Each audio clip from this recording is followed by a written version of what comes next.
The late autumn sun stretched golden fingers across the playground at Crestwood Elementary as Deputy Rachel Monroe stood watch, one hand resting on the coarse fur of her German shepherd, Shadow. The day had been quiet, too quiet. Then, without warning, Shadow's ears twitched forward. His body stiffened beneath her touch. Rachel followed his gaze across the courtyard. A well-dressed man in a charcoal coat walked confidently toward the main office. He smiled, too polished, his steps too deliberate. Shadow let out a low growl. Rachel's instincts flared. "What is it, boy?" she murmured. But he was already moving. Just beyond the entrance, the man knelt beside a small girl clutching a pink lunchbox. His hand reached out, friendly, almost rehearsed. For a second, the girl froze. Fear flickered across her face. Shadow saw it first, then chaos. The man grabbed the girl's arm. She screamed. Shadow lunged. Rachel's pulse kicked. "Duty Monroe," she barked into her radio. "Possible child abduction in progress." Rachel didn't wait for backup.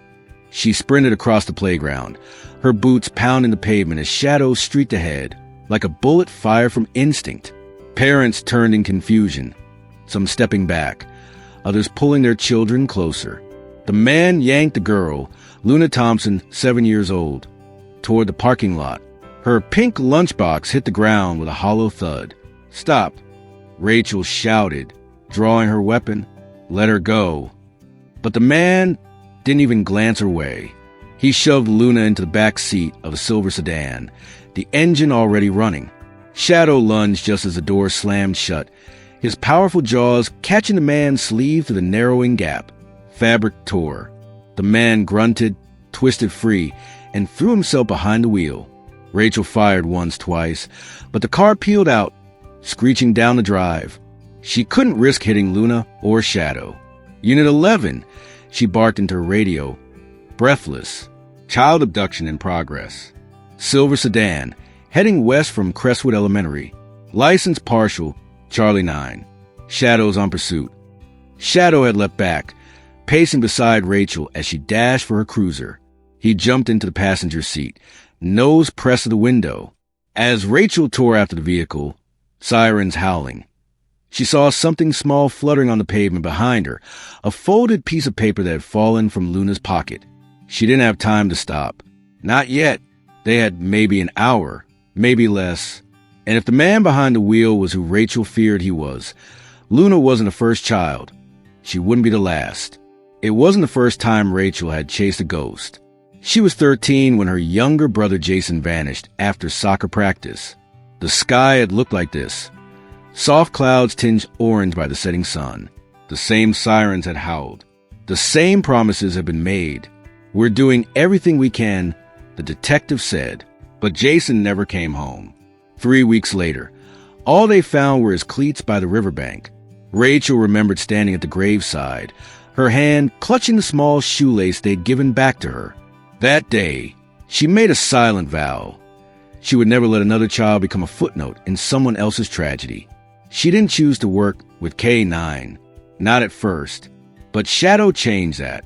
His eyes, keen, protective, human in their own way, saw the pain she never spoke aloud. And from the first time they saved a runaway kid together, she knew this was more than a job.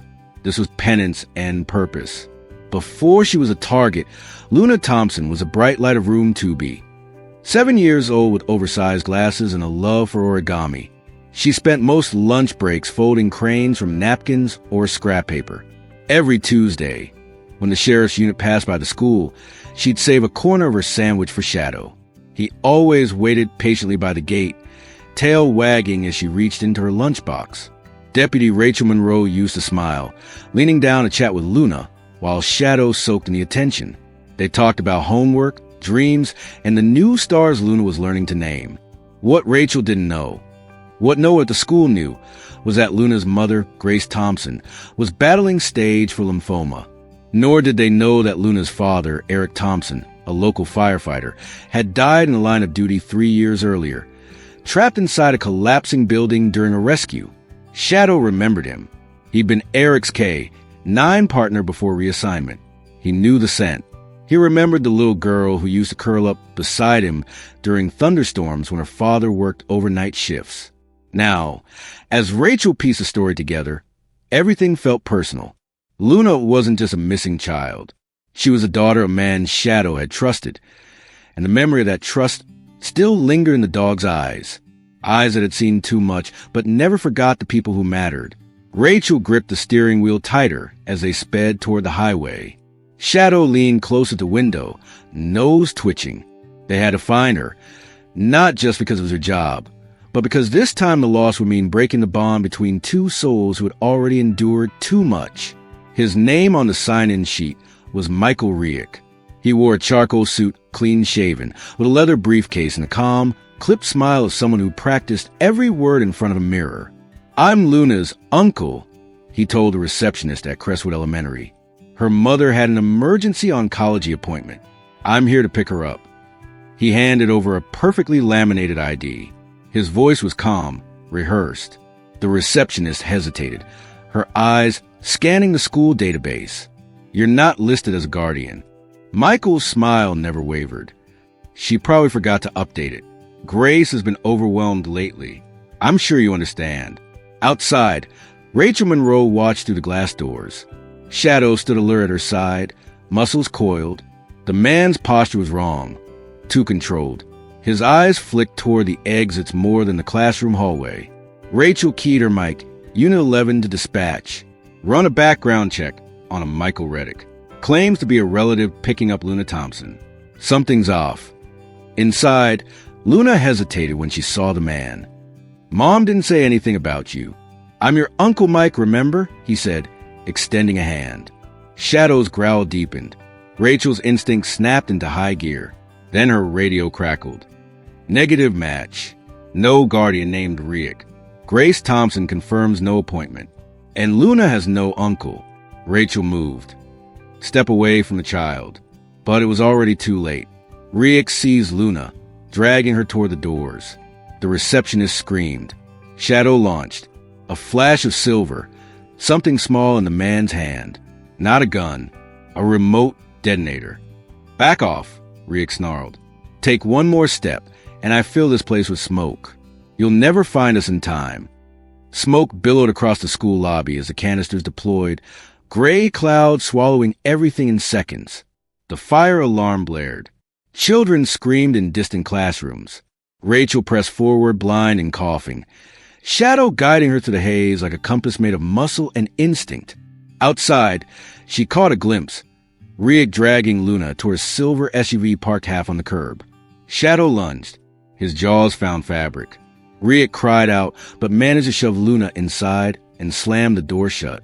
Rachel raised her weapon, aimed for the tires, but she couldn't risk hitting Shadow. The SUV peeled off. Shadow returned to her side, panting, foam flecking his muzzle. "Unit 11, she shouted into the radio, climbing into her cruiser. "Child abduction in progress." Silver SUV, partial plate Charlie 9, heading southbound on Redfern. One female. Minor inside. Suspect is armed. Possible explosive. As the sirens wailed and they gave chase, a folded piece of paper tumbled across the sidewalk. Luna's origami crane, crushed and smeared with something dark. Rachel didn't stop. Not yet. Minutes later, they lost visual. Shadow, however, hadn't lost the scent. She followed him on foot through the industrial district. Empty warehouses, rusted fences, echoes of a city's forgotten bones. Then a break. Shadow led her to a storage unit with a freshly cut lock. Inside, an empty room, a small office, and on the wall, photos, 5 children, 4 of them crossed out. Luna's picture was the only one left untouched. On the desk, a shipping manifest, a schedule, a departure time, 8 p.m. from a nearby freight terminal, international transport. Rachel's stomach turned as she read the handwritten scrawl beneath the manifest. Collection complete. Final transfer confirmed. This wasn't random. It wasn't one sick man. It was a system, a machine, a network hiding behind clean suits, false credentials, and bureaucratic loopholes. And Luna was next. Rachel barely made it back to her cruiser when the radio crackled. "Monroe, This is Lieutenant Grant. Stand down.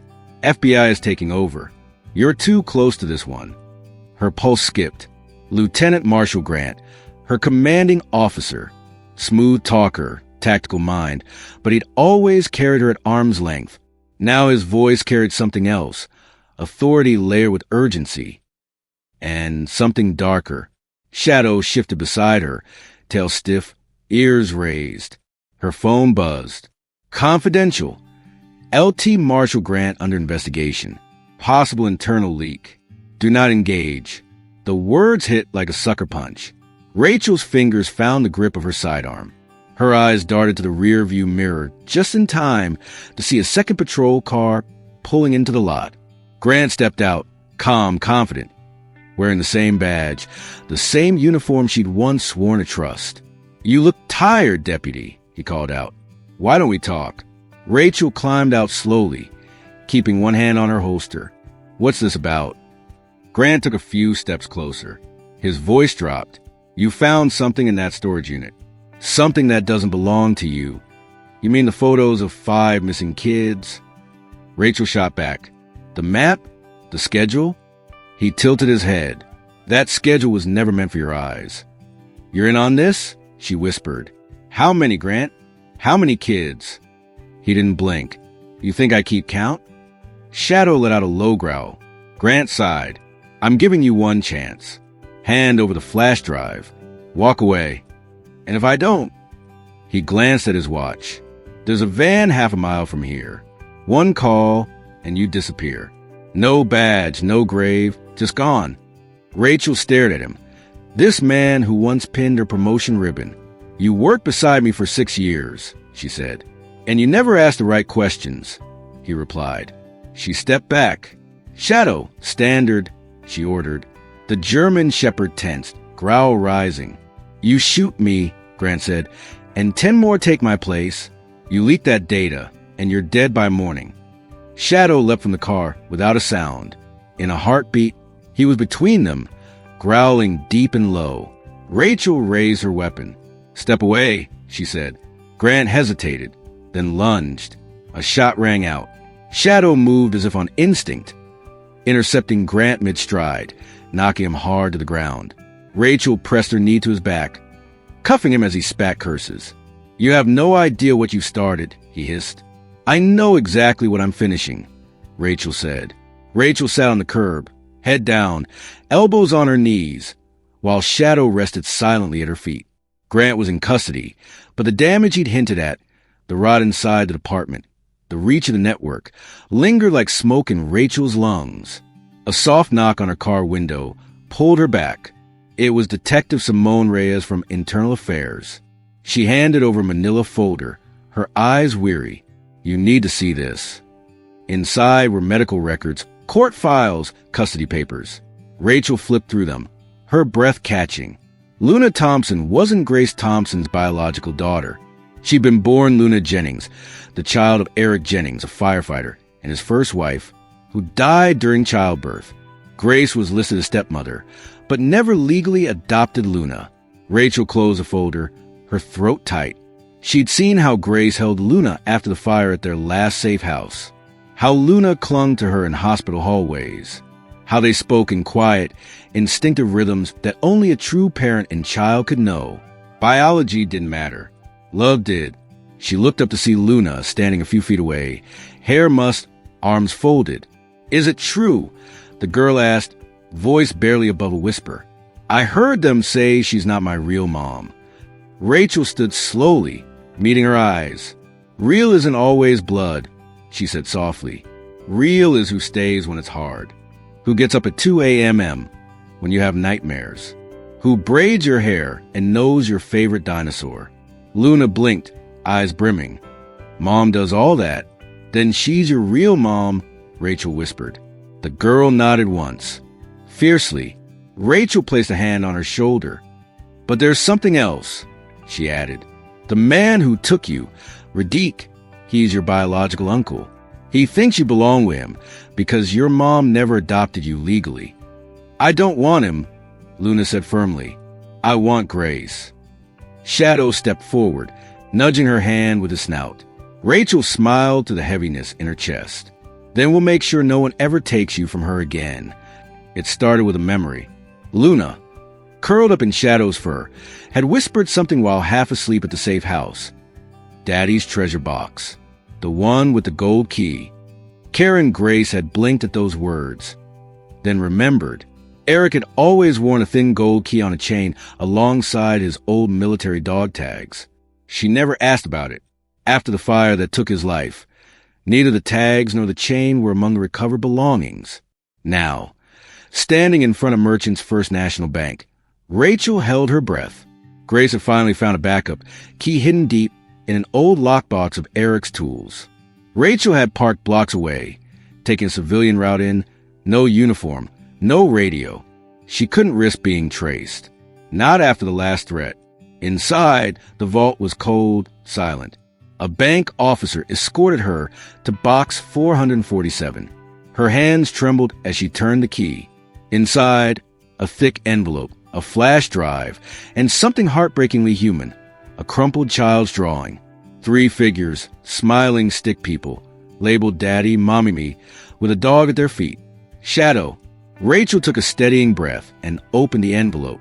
Dozens of documents spilled out. Financial records tied to shell companies, photos of luxury cars, jet manifests, lists of children's names next to numbers. One line chilled her. Inventory. Westport Harbor. 5 units. 4 cleared. 1 pending. Luna Jennings. Another page, a list of approved. Handlers with photographs. Near the top, Lieutenant Marshall Grant. And at the very bottom, one name, scrawled in handwriting that stopped her cold. Chief Raymond Cole, her mentor, the man who recruited her. Rachel's breath hitched as she tucked everything into her jacket and slid the box shut.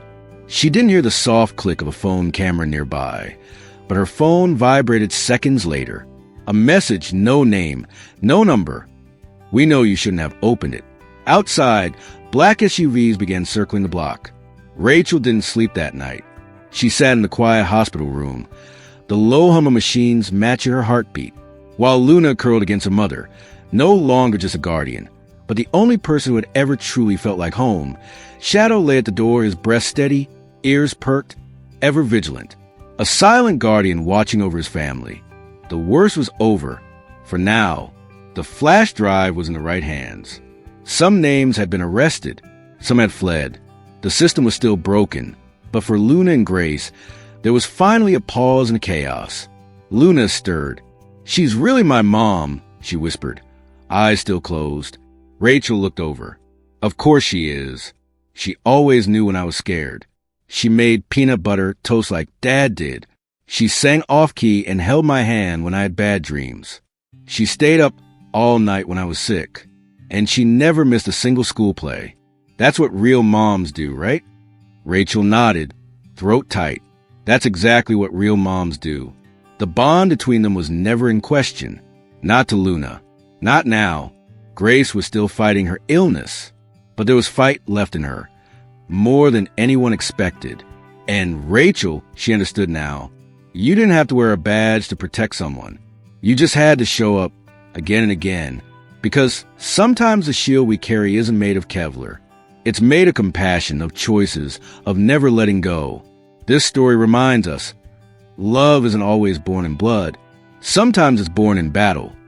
In late nights, whispered lullabies, and the strength to stand between a child and the darkness. And in a world full of chaos, those who protect without condition. They're the quiet heroes who change everything.